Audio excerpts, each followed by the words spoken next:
بسم الله الرحمن الرحيم يا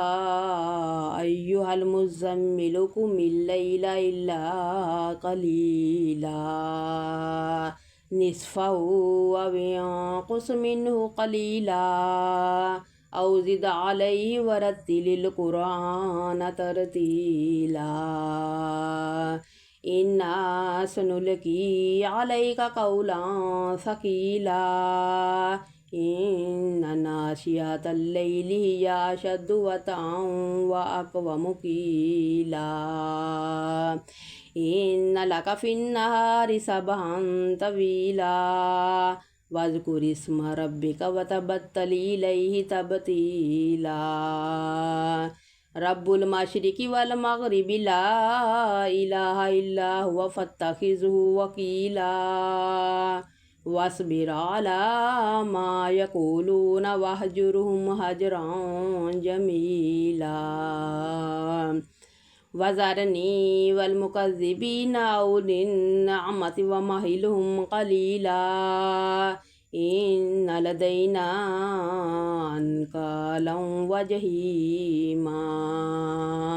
وطعاما ذا غصة وعذابا عليما يوم ترجف الأرض والجبال وكانت الجبال كثيبا مهيلا إنا أرسلنا إليكم رسولا شاهدا عليكم كما أرسلنا إلى فرعون رسولا فعصى فرعون الرسول فأخذناه أخذا وبيلا وكيف تتقون إن كفرتم يوما يجعل الولدان شيبا السماء منفطر به كان وعده مفعولا إن هذه تذكرة فمن شاء اتخذ إلى ربه سبيلا إن ربك يعلم أنك تقوم أدنى من ثلثي الليل ونصفه وثلثه وطائفة من الذين معك